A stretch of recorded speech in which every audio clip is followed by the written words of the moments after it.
Welcome back to another episode of 40 Facts About the 40K Universe. I am your host, Gersh1, and today we continue talking about Chaos as we get into the Chariots of Slaughter, or the battle fleets of the Chaos God Khorne. If you're new to the channel, subscribe. We push Warhammer 40K lore videos every single day. If you have any suggestions, please comment down below. And if you enjoy our content, thank our patrons on Patreon. It is because of them that we can do this. Link in the description if you guys want to support us. But with that said, let's get into 40 facts on the Chariots of Slaughter. When Horus and his traitors rebelled against the Emperor of Mankind, him and his legions could each call upon the great armadas of the Armada Imperialis, or the ships of the Imperial Army. This was the way of the times. The Primarchs were the Emperor's most trusted lieutenants. They were the terrible young princes of the Emperor's armies, and all other men were subordinate to them. And because there was no separation between the Armada Imperialis and the Adeptus Astartes, when the traitors joined Horus, they brought much more than space marines. They brought war fleets so huge that each could transport the legions and countless millions of minions to Terra itself to confront the Emperor of Mankind. But after the War Master Horus was defeated and his rebellion squashed, the new masters of the Imperium would never let any individual hold so much power again. The great legions were reduced to chapters, a mere 1,000 space marines with specialist ships to carry their fighting strength swiftly to battle, and nothing more. And the great battleships that once transported the Space Marine legions were separated and turned into the Imperial Navy. This was expanded enormously. They were made up of disciplined human warriors whose loyalty was solely to the Golden Throne and not the Primarchs and their Space Marines. However, the traitor legions never made such a change. Instead, the ships that fled within the Eye of Terror remained there, ensuring that the forces of chaos are still organized around a respected traitor Primarch or its legion to this present day. The service of such men and women are so valuable to the Chaos Legions that they are assigned a Fleet Master position for the greatest of the War Masters of Chaos. While it's rare to find a ship captain who fought against the Emperor of Mankind 10,000 Terran years ago during the Horus Heresy, it's not impossible. The warping effects of the Immaterium have kept some of these traitors alive and in servitude to their Dark Lords. As servants of the ruinous powers of Chaos, the traitors plundered the worlds of the Imperium and cause as much death and destruction as the Chaos Space Marines that they ferry across the galaxy. These foolhardy ship captains, their crews, and even their battleships become twisted and warped by the so-called blessings of the Dark Gods of Chaos. But the true depravity of these once majestic armadas is how the very material essence of the ships are twisted not only by the touch of their patron god, but by the cultist crew that reshape the vessel to please their master. They will brand great heretical runes all across the ship, covering it in colors, symbols, and substances that favor their divine patron and as a testament to their great devotion. By some foul enchantment and dark rituals, demons, spirits, and other chaos entities that likewise are in the servitude of their patron may be summoned up or even granted whole areas of the ship. They are invited to dwell within their engines, sustained in the material realm by the same bound psychers and warp drive engines that once allowed the ship safe passage through the Immaterium.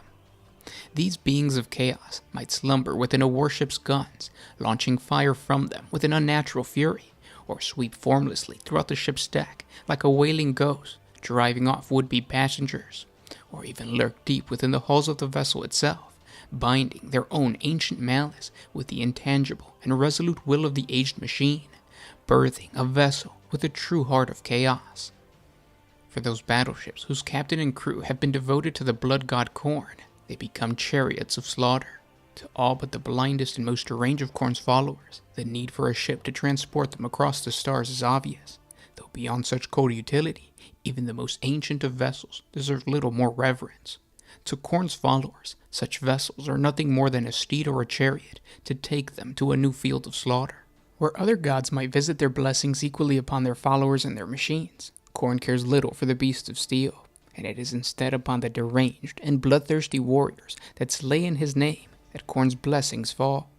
It is rare to spot a chariot of slaughter with more than the most basic long-range weaponry. Even a perfectly well-armed and equipped warship of Khorne may forego all weapon fire as its frenzied crew plow furiously forward, impatient to fall upon the enemy in hand-to-hand combat within the narrow confines of the enemy vessel. They are so insanely devoured by the lust for blood that some forsake any form of ranged weaponry entirely and instead populate drifting space hulks, from where they can fall upon the enemy fleet or even an entire world in an unstoppable tide of boarding actions or bloody planetary assaults, much like the Greenskins. And although this can prove to be a huge disadvantage, Khorne is not blind to the need for firepower. His fleets remain rigidly utilitarian in their regard, willingly only to utilize those weapons and those tactics which will ultimately bring them closer to their target, closer to the slaughter.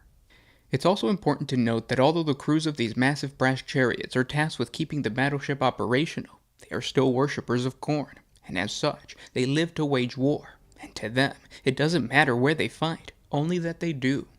Skirmishes inside huge engine rooms or hangar bays break out throughout the entire voyage.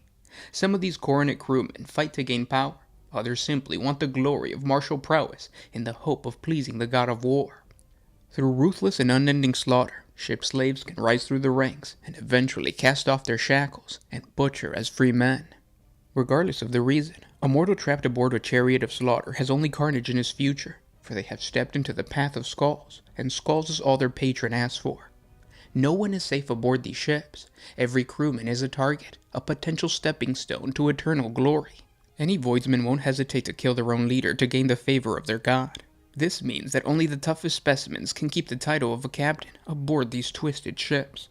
Champions in their own rights. Because of this, the captains of these ships are respected by the bloodthirsty demigods known as coronet berserkers. A captain of a chariot of slaughter has a long and gruesome kill list. They have murdered in the name of the blood god till every last shred of their morality is abandoned, and they are transformed into sadistic monsters whose only desire is to look down from the gore-splattered bridge as entire sectors are washed in blood. The role of protecting navigators and astropaths falls to the captain, a task made difficult by Khorne's hatred for the Psyker. The demonic legions of the blood god seek out these foul beings and crave their blood above most. Ship captains sequester these vital individuals and butcher any would-be assassin that attempts to collect their skulls. But make no mistake, the Psyker aboard one of Khorne's ships has a terrible life. Often chained up and placed inside tiny cages with only the barest minimum to survive. Most go insane due to the brutality and the neglect. Similar to all Chaos fleets, Khorne's ships are constantly bathed in dark energies. The clamor of battle and the stench of murder overwhelms these battleships. Most aboard these massive chariots of slaughter completely lose their sanity as they are consumed by an ever-increasing lust for violence and gore, the perfect environment to strengthen the blood god's legions even away from his realm of chaos. And those were 40 facts on the chariots of slaughter. Thanks for listening, guys, and I'll talk to you tomorrow. This was Gershwan with One Mind Syndicate signing out. Oh,